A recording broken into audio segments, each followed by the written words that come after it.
Bonjour à tous les Camerounais, bonjour spécifiquement à la jeunesse camerounaise, j'espère que vous allez bien avec la grâce de Dieu. Aujourd'hui, je vais m'attarder à répondre à ceux qui se demandent, à ceux qui se posent la question, pourquoi aller s'inscrire dans des listes électorales au Cameroun?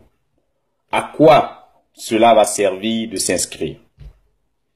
Pour ceux qui n'arrivent pas à bien comprendre le jargon des juristes, puisque notre grand frère Cabral utilise le jargon juridique pour expliquer cela, je vais faire de mon mieux pour amener cela terre à terre pour tout le monde.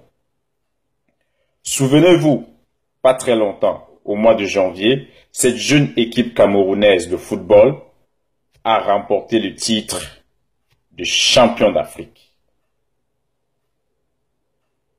Malgré toute la difficulté, tous les problèmes, tous les tracasseries, tant au niveau sportif et au niveau de la fédération, ils ont réussi.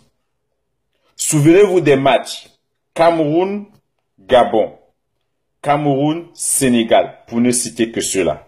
Comment on était tous stressés et tendus. Et ils l'ont fait. Par extrapolation, c'est vrai que ce n'est pas la même chose.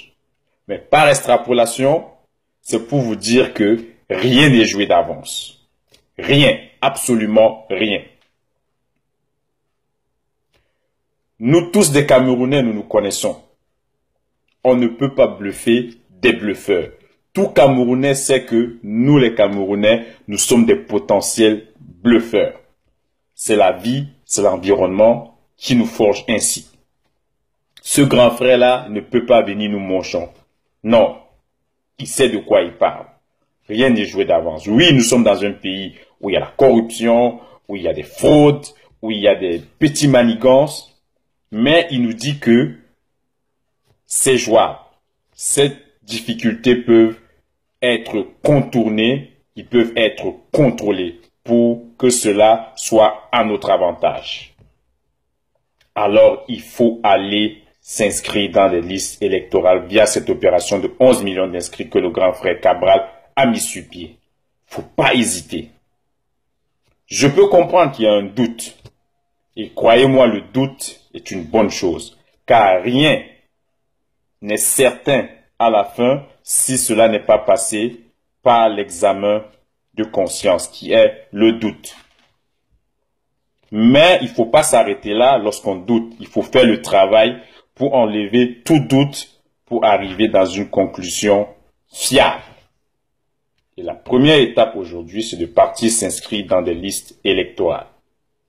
Il faut être prêt. Il faut mettre toutes les chances de son côté. Moi, présentement, je n'ai pas encore obtenu ma carte, mais je me suis renseigné. Ces grands-là, ils sont à l'écoute. Ils répondent aux messages qu'on leur envoie. Tel grand frère, j'aimerais savoir comment m'y prendre. Ils sont là, ils répondent. Donc, ils y croient, j'y crois, nous devons y croire. C'est jouable. C'est un bon jambo, les gars. C'est un bon jambo. C'est pas un manchon. Donc, il faut aller s'inscrire dans des listes électorales. Je vous souhaite un très bon vendredi avec la grâce de Dieu. Du courage, on ne lâche pas.